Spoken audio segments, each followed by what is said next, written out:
What would make this an especially meaningful conversation for you today? So I think I have some very general questions, and then it'll tackle into some more particular ones, right? I have been already studying for a little while, and I guess these I hadn't seen like a growth or a significant growth, and I felt stagnant, which is when I came across your material and I joined your class, right?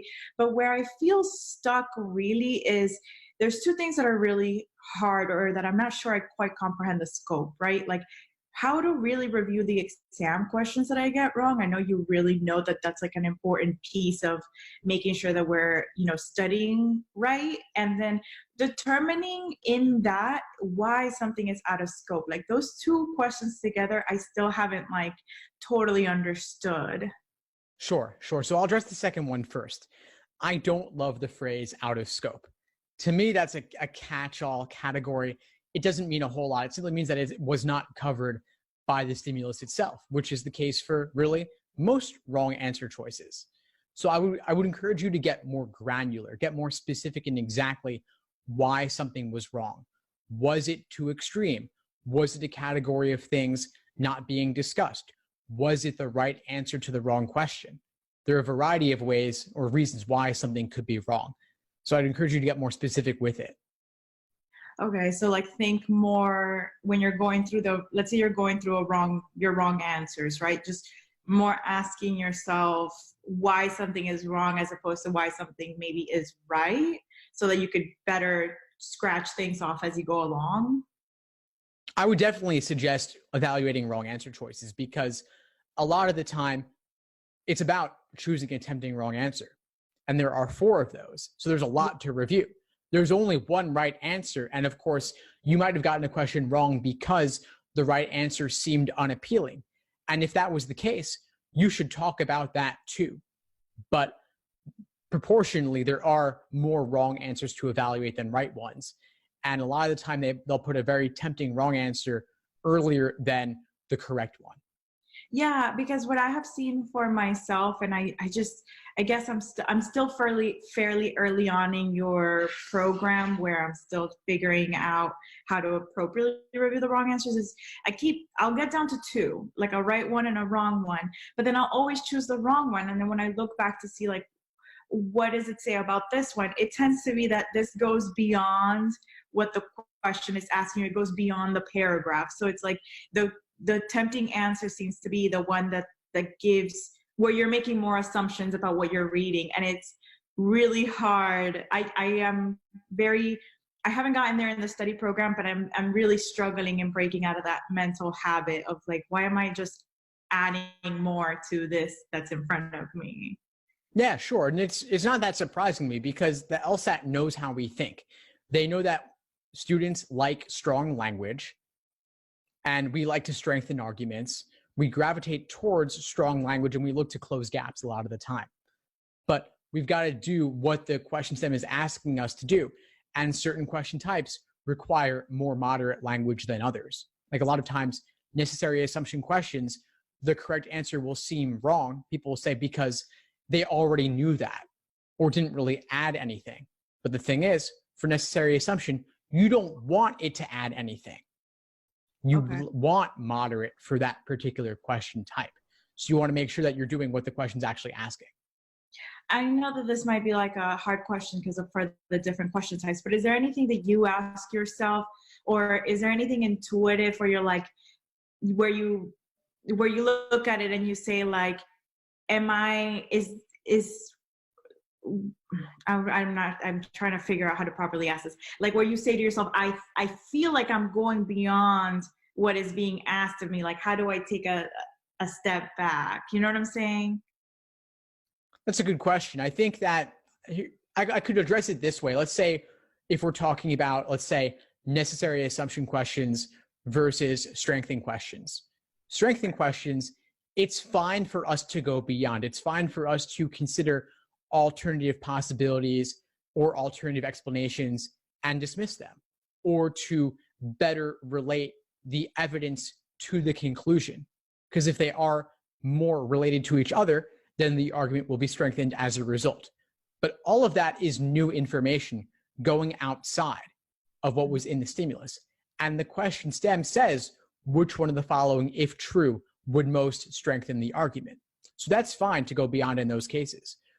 For necessary assumption, though, more moderate is more likely to be correct given the question type and given the stimulus, the scope of what we're looking at there. And so when you say, do I ever feel like I'm going beyond?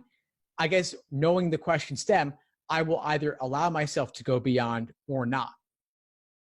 Okay, that's a great tip. I don't think I had gotten there yet when looking at the question stems. And then another fun question type that I struggle with, and I'm not sure where to begin, is inference questions, because I feel like they're much more different than the other types where you either kind of base it off the stimulus based on the paragraph, or you can kind of allow yourself to go a little bit beyond. I don't think I have managed to get an inference question right. And I don't know what type of mindset I need to have when approaching those. Yeah, I haven't figured out a good approach based on the different ones that I've looked at. Sure. Yeah, so inference questions are a little bit different. You're right about that. And they are more often fact sets than other types. So you're not as likely to be dealing with an argument in this question type. A fact set, simply a bunch of information, no real conclusion that they're giving you. You might extract a conclusion from the fact set by combining different parts of the stimulus. But your job here is not to deal with the gap, if there is one, in any particular way. I actually frame necessary assumption questions as being a very specific kind of must be true question. So to me, necessary assumption questions are within the category of inference because no new information is permitted. Okay, I think that's I'm seeing a pattern here, and it continues to be the going back to getting more out of a question than what you need to if an inference question is really focused about just what's there, not more than what's permitted. So it seems like there's a pattern there in kind of my failed logic when going through these questions, which is good. I'm glad you spotted that. And that is great to spot that because that's something you can work on, of course. Yeah. And I guess another issue that I'm kind of having, and I would love to get your thoughts, because so right now through week 2, right, a lot of the practice problems are not particularly timed. When it comes to the reading comprehension and the logic games, I really struggle with timing, right? So I know that there's further down the line some tips on timing, but I would like to kind of start incorporating them now, since in the 2 months I've been studying, I haven't gotten any better. Do you have any general advice on when going through the practices, even untimed, maybe how to work through getting better at that? Sure. So let's start with reading comprehension. How are you allocating your time there right now?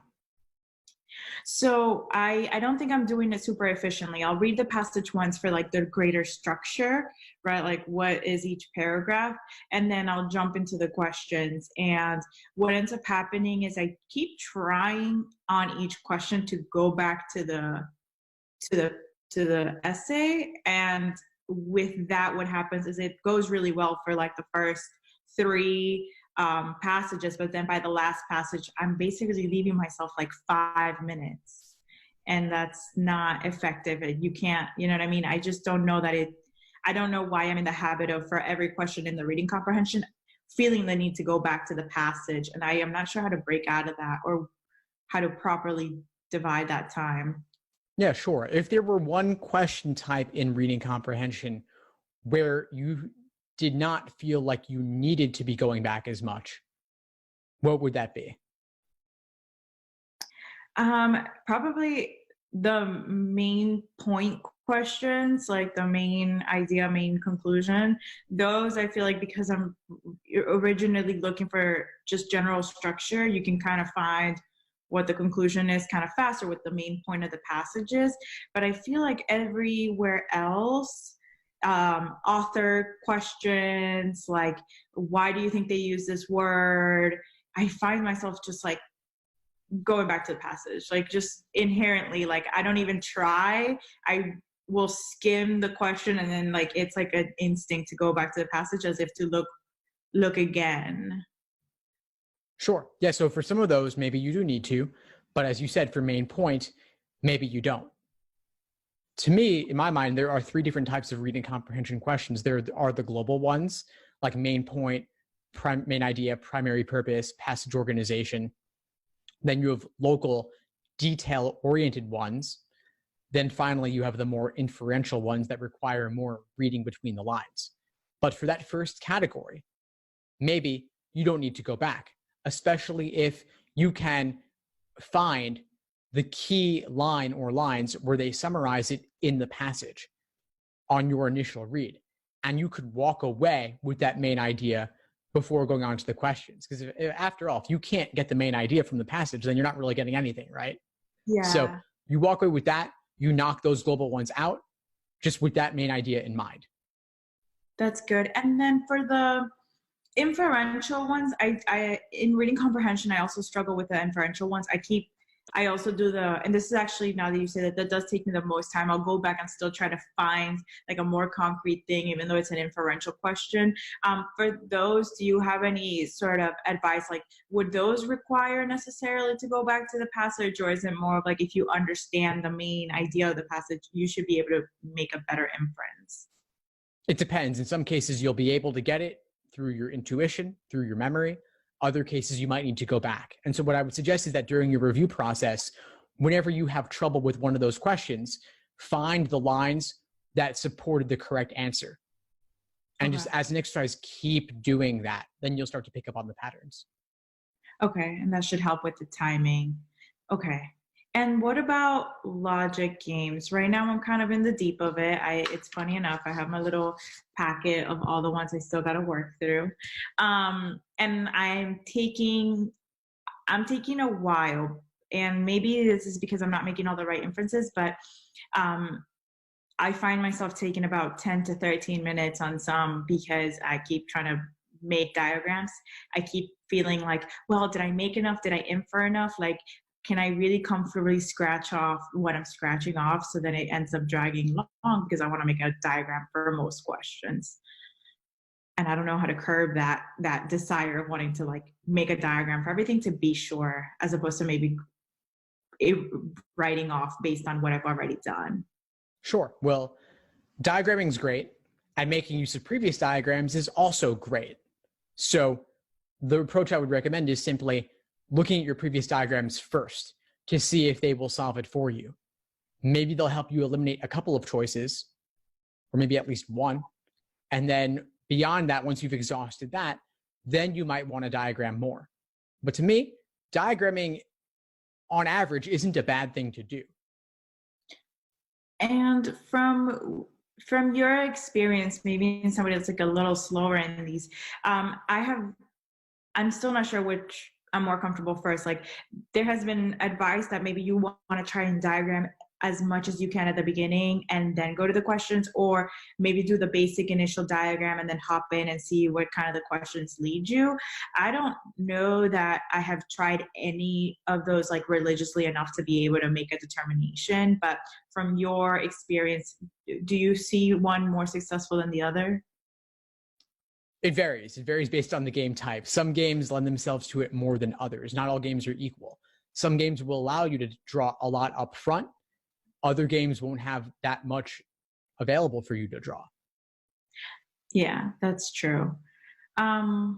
Hopefully, as I keep going and the games get harder, I can fine and tweak. And then this will be my last question. I know we're almost out of time, but there also is a lot of talk about, if you are finding yourself struggling with time, maybe make sure you do really good in like the first three and then just forget the last one. Like, any thoughts about that method? I am iffy on it because I really want to try and get all the points that I can get, but in terms of maybe maximizing my score, if I'm not getting the timing right, what is your thoughts on that approach?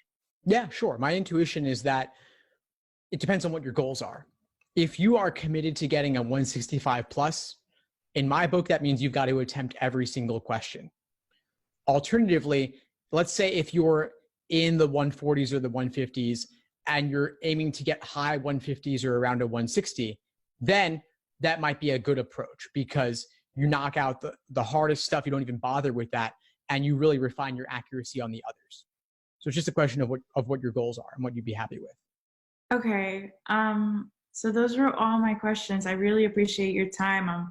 I feel like I see like improvements already. At least so far, I've only really tackled the logic games, but even in that, I've already seen some good improvements. So I just want to say, like, thank you for your time again and for all the help you've offered. I'm really excited to see how this comes across and how this goes on test day. My pleasure, Estefania. It's been great to connect with you. What would you say is the biggest insight you got from our call today and from the course so far? Even in just speaking out, I'm starting to see patterns of thinking where I need to go back and work on. So as opposed to before, you just see like you're getting all these things wrong and maybe you're not seeing where it's connecting. But then, for example, seeing where all the inference stuff and where going beyond is doing more harm than good, like that actually then helps me focus when reviewing my wrong questions, which is really where I think that's where I can make the most points gain. So now seeing that is making me feel a lot better about how to move what the plan is going to be for moving forward in terms of strategy and tackling these questions that I keep continuously getting wrong. And hopefully I can start now seeing a little bit more progress since I finally connected a couple of dots on that. So that's actually kind of pretty insightful.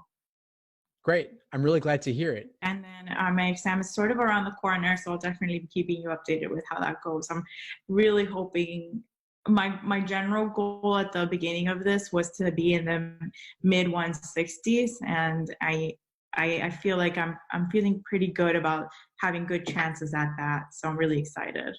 Awesome. Yeah, please do keep me posted on how everything comes along. Thank you so much. Thanks for tuning into the show. Please subscribe if you haven't done so already to be notified of new episodes as I release them. And feel free to reach out if you need anything at all as you move forward with your prep. I'm happy to help however I can. In the meantime, I'll wish you all the best and take care.